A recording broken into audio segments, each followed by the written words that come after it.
नमस्कार मेरे प्यारे साथियों, सभी को गुड इवनिंग, सभी को जय श्री कृष्णा। मैं डॉक्टर मुकेश पंचोली आप सबका स्वागत और अभिनंदन करता हूं। मेरे प्यारे साथियों, एक तो आपको इस वीडियो को अंत तक आपको देखना है। इस वीडियो के माध्यम से मैं आपको बहुत अच्छी जानकारी आपको देने वाला हूं। और मेरे प्यारे साथियों, आप इस वीडियो को देखकर किसी प्रकार से ये मत सोचिए कि मैंने किसी भी राइटर या किसी भी पब्लिकेशन की कोई बुराई की है। दोस्तों, आपको जैसा कि पता है कि कर्मचारी चयन बोर्ड के द्वारा अभी रिसेंटली वनपाल भर्ती परीक्षा 2026 की एक विज्ञप्ति जारी की है, जिसमें 259 पदों के लिए वैकेंसी आपकी जारी हुई है। 10+2 CET के तर्ज पर ये वैकेंसी रहेगी। और दृष्टा पब्लिकेशन जो हम चलाते हैं और बच्चों को एक बेहतरीन बुक बच्चों को उपलब्ध कराते हैं, तो हमने आप लोगों के लिए जो NCERT पैटर्न है या RBSC का पैटर्न है, उसके आधार पर हम अपनी बुक तैयार कर रहे थे। और जब भी हम कोई बुक तैयार करते हैं तो हम मार्केट की जितनी भी बुक्स होती है दोस्तों, उनको भी देखते हैं कि मार्केट की जितनी भी बुक्स होती है उन लोगों के द्वारा क्या कंटेंट रखा गया और उनसे बेटर कंटेंट हम कैसे दें। और इसी श्रृंखला में जब हम अपनी बुक रेडी कर रहे थे, जो 10 तारीख को आपको आने वाली है दोस्तों, तो मैंने मार्केट की कुछ बुक वनपाल को लेकर आया था और उन बुक को देखा और उनके सिलेबस को देखा तो दोस्तों मैं देखकर बड़ा हैरान रह गया। और फिर पता लगा कि आज बच्चों के असफलता के पीछे जो सबसे बड़ा कारण है, वो कारण क्या है, वो मैं आपको इस वीडियो के माध्यम से बताऊंगा।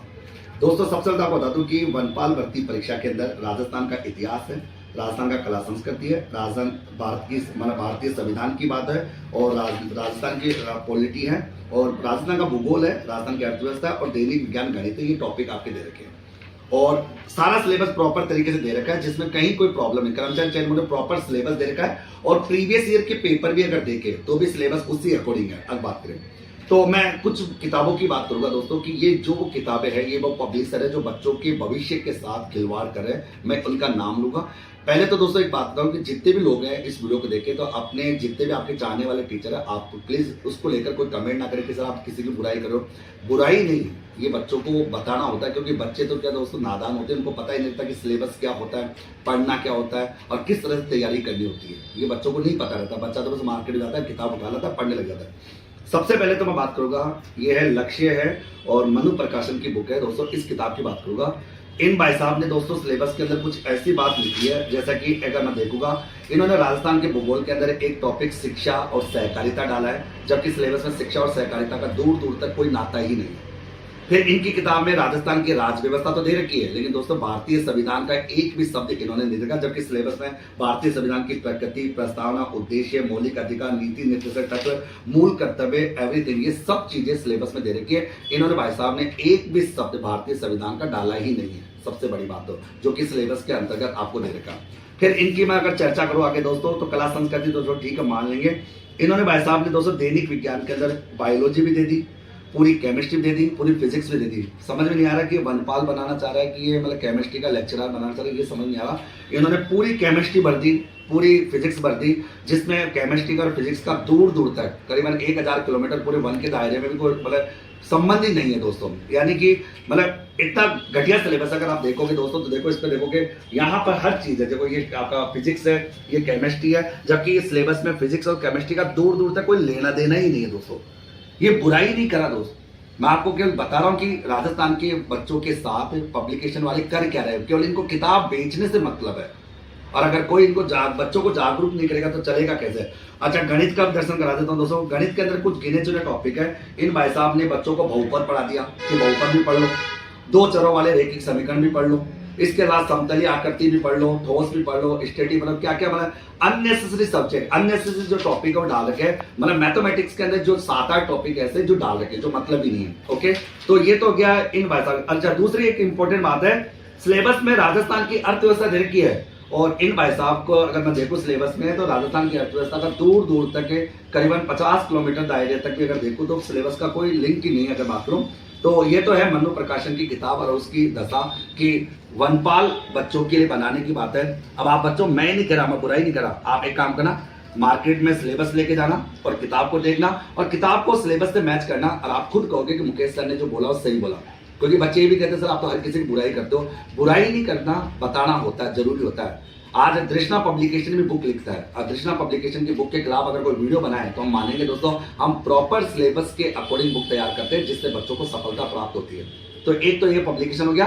तो आप राजस्थान का जो अगर मनु प्रकाशन वाले इसको सुन रहे हैं तो बात जरूर करें कि सिलेबस को देखें और उस आधार पर बुक तैयार करें। ये तो हो गया पहला प्रकाशन। दूसरा है दोस्तों हमारा पुराना पब्लिकेशन जो आरबीडी है, और आरबीडी में सुभाष सर जो बुक लिखते हैं, सबसे बड़ी बात है सुभाष सर इसमें राइटर है। और सुभाष सर ने अगर बुक देखी होगी नहीं देखी पता नहीं, सुभाष सर हमारे फ्रेंड भी है, बट अब फ्रेंड दोस्तों पर्सनल रिलेशन और प्रोफेशनल रिलेशन में थोड़ा फर्क होगा। तो मैं सुभाष सर को कहूंगा कि सुभाष सर आप बुक को जरूर देख लेते। वनपाल के अंदर विश्व का भूगोल, देखो भाई साहब विश्व का भूगोल दे रखा है, बड़ी मजेदार की बात है। विश्व का भूगोल है, भारत का भूगोल है, उसके बाद भारत का संविधान पूरा है, जबकि मतलब ही नहीं है। विश्व का इतिहास है, भारत का इतिहास है, और साइंस है, मैथमेटिक्स में दे रखी है। मतलब इस किताब को अगर देखोगे तो इस किताब की मैं बात करूं लगभग ये है आपके मतलब बहुत सारे पेज क्योंकि मतलब विश्व का तो दूर दूर, यानी कि आप जानते हो कि वनपाल में राजस्थान का जीके है, राजस्थान का, इंडिया की केवल पॉलिटी जो भी थोड़ा बहुत पार्ट है। और इन्होंने भाई साहब विश्व, ये तो भारत से हटकर विश्व तक पहुंच गए, विश्व का भूगोल पढ़ा रहे हैं, विश्व का इतिहास पढ़ा रहे हैं। तो सुभाष सर ने अगर बुक देखी होगी तो सुभाष सर मैं कहूंगा कि रील बनाने से अच्छा कि बच्चों को कम से कम ये तो बताए कि वनपाल की जो बुक आपने लिखी है आपका नाम इसमें लिखा जा रहा है। तो सुभाष सर प्लीज रिक्वेस्ट है, आप हमारे फ्रेंड हो और आप अच्छे राइटर भी हो, तो इस बुक को जरूर देख लेते। और मैं वीडियो बनाने का वीडियो के नीचे कमेंट जरूर करना कि मुकेश सर आपने क्या गलत बोला, क्या आप बुक देख लेना, सिलेबस देख लेना, पता आपको पड़ जाएगा। तो ये सुभाष सर के द्वारा लिखी गई किताब है। और ठीक है, चलो तीसरा भी हमारे फ्रेंड है सर, नेवरी सर भी है, आंसू सर भी है, हमारे फ्रेंड है। इन्होंने भी बुक लिखी है, लेकिन इनकी बुक में ज्यादा एरर मैं बताऊंगा नहीं, तो थोड़ी एरर है लेकिन थोड़ा कम एरर इन्होंने क्या किया दोस्तों, एक तो भारतीय संविधान में नहीं डाला, मुख्य सचिव डाल दिया जो कि सिलेबस में नहीं है। इसके अलावा इन्होंने साझा डाल दिया, रेलगाड़ी डाल दिया, संख्या पद्धति, प्रायिकता, ज्यामिति, घातांक, दिव्यांश वगैरह पता है जी, मतलब मैथमेटिक्स इतनी डाल दी मतलब नहीं। और इन्होंने भी फिजिक्स भी डाल दी, केमिस्ट्री डाल दी, जबकि सिलेबस में नहीं है। और राजस्थान की अर्थव्यवस्था सिलेबस में डाली नहीं है। तो मेरे प्यारे साथियों कहने का तात्पर्य यह है कि मैं अब ऐसा वीडियो भी अब हमेशा बनाएंगे कि अगर बच्चों के साथ अगर कोई भी पब्लिकेशन वाला अगर इस तरह का कार्य कर रहा है और सिलेबस नहीं देख रहा, एटलीस्ट दोस्तों वनपाल की किताब मैं भी लिख सकता था, और आज से कम 1 महीने पहले जनता को या बच्चों को वनपाल की किताब दे सकता था। अगर मैं इन राइटर से पूछूं, अगर इन्होंने पुराना पेपर भी अगर देखा होता और पुराने पेपर के अकॉर्डिंग भी अगर बुक को तैयार किया होता, तो दोस्तों विश्व का भूगोल, भारत का भूगोल तो सिलेबस में है ही नहीं, पुराने पेपर में क्वेश्चन ही नहीं पूछेंगे। सबसे बड़ी बात तो ये राजस्थान की पब्लिकेशनों की दोस्तों हालात है। और फिर बच्चा कहता है सर हम पास नहीं होते, तो जब पास होंगे तो पास होने के लिए दोस्तों ऑथेंटिक किताबें पढ़नी होती है। तभी तो दोस्तों आरपीएससी का मेंबर कहता है ना ऑथेंटिक पढ़ो। अब ऑथेंटिक क्या पढ़े, ऐसी ऑथेंटिक पढ़े। और मैं अपने सभी इन राइटर्स से कहूंगा कि मैं आप लोगों का फ्रेंड हूं, आप लोगों को कोई दुश्मन नहीं हूं, बट बच्चों के साथ अगर कोई चीज गलत हो रही है तो आप प्लीज या तो बच्चों को बोलो।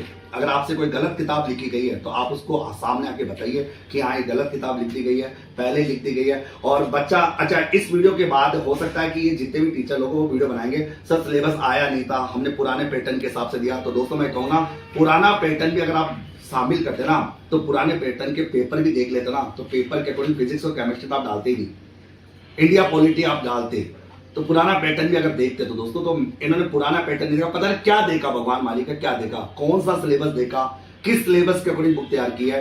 तो ये थोड़ा सोचने का विचार, मतलब विचार करने का एक विषय है राजस्थान के विद्यार्थियों के लिए। मेरी बात अगर बच्चों को अच्छी लगी तो वीडियो को लाइक जरूर करना है, और दोस्तों कमेंट करके बताना। मैं फिर कह रहा हूं, मैं किसी भी टीचर्स के साथ मेरी कोई जेलसी भावना नहीं है, मेरा कोई किसी टीचर के साथ कोई दुश्मनी नहीं है, सारे मेरे फ्रेंड है। बट दोस्तों कहते हैं कि अगर बिजनेस के अंदर और बच्चों के अंतर्गत अगर अपन दोस्ती निभाएंगे तो फिर बच्चों का नुकसान होगा, और वो नुकसान दोस्तों मैं तो बर्दाश्त नहीं कर पाऊंगा। अगर मेरे को चीज कोई गलत लगेगी तो गलत को गलत तो मैं बोलूंगा। इसके लिए आप चाहे मेरे को ट्रोल करो, चाहे कुछ भी करो, डजन मैटर, कोई मैटर नहीं करता। गलत है तो गलत रहेगा, ये आपको ध्यान रखना। कोई भी हम भी बुक लिख रहे हैं दोस्तों, और हम भी जब कोई बुक लिखते हैं तो हम भी सभी बुकों को लाते हैं, देखते हैं, चेक करते हैं, पुराना सिलेबस देखते हैं, पुराना पेपर देखते हैं, हर चीज को देखते हैं। हर चीज को देखकर दर्शना पब्लिकेशन की किताब बच्चों के सामने जाती है, जो आज राजस्थान के विद्यार्थियों की पहली पसंद बनती जा रही है। सबसे बड़ी बात है, हमारे यहाँ पर सिलेक्शन सबसे ज्यादा क्यों होता है, इसीलिए होता है क्योंकि हम बच्चों को कंटेंट देते हैं बहुत कम, और वो बहुत कम कंटेंट होता है, इतना समराइज कंटेंट होता है जिससे बच्चा एग्जाम पास कर लेता है। इतना नहीं कि ग्रंथ लिख देते हैं, और ग्रंथ है जैसे कि मैं इन पब्लिकेशन वालों से बात किया, इन राइटर से, तो इन राइटर का मेरे को ये भी कहना था, अरे सर तो क्या हुआ, एक्स्ट्रा पढ़ लेगा बच्चा। अरे बच्चा एक्स्ट्रा क्यों पढ़ लेगा दोस्तों, अगर एक्स्ट्रा पढ़ना है तो फिर अपने परिवार की जीवनी में लिख दीजिए, उनके बारे में लिख दीजिए, पढ़ लेगा भाई। तो ये थोड़ा गलत है, इस तरह का जवाब देना गलत है।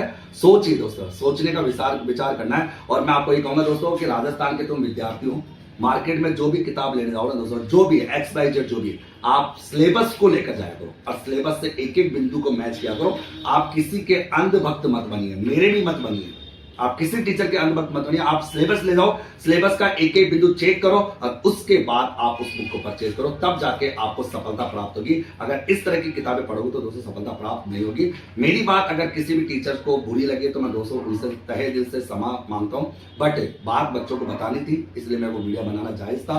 और ये इसलिए जरूरी था क्योंकि वनपाल वनरक्षक ये छोटी भर्ती होती है, छोटे मोटे बच्चों को दोस्तों की 12 पास बच्चा होता है, उसको पता ही नहीं होता, समझ ही नहीं होती क्या पढ़ना है क्या छोड़ना है क्या नहीं है, उसको पता ही नहीं था। वो तो मार्केट में तुमको देखता है, तुम्हारी रीलबाजी देखता है, तुम्हारे नाटक देखता है और उसके बाद बुक लेने चला जाता है, पढ़ने लग जाता है। जबकि जो चीज नहीं पढ़नी होती वो भी बेचारा पढ़ लेता है, और जिस चीज को छोड़ना होता है उसका मतलब वो चीज भी पढ़ रहा है। तो ये चीज थोड़ी गलत है। सतर्क रहो, सावधान रहो। इसी के साथ दोस्तों मैं इस वीडियो को विराम देता हूं। आप सबका दिन शुभ रहे। धन्यवाद।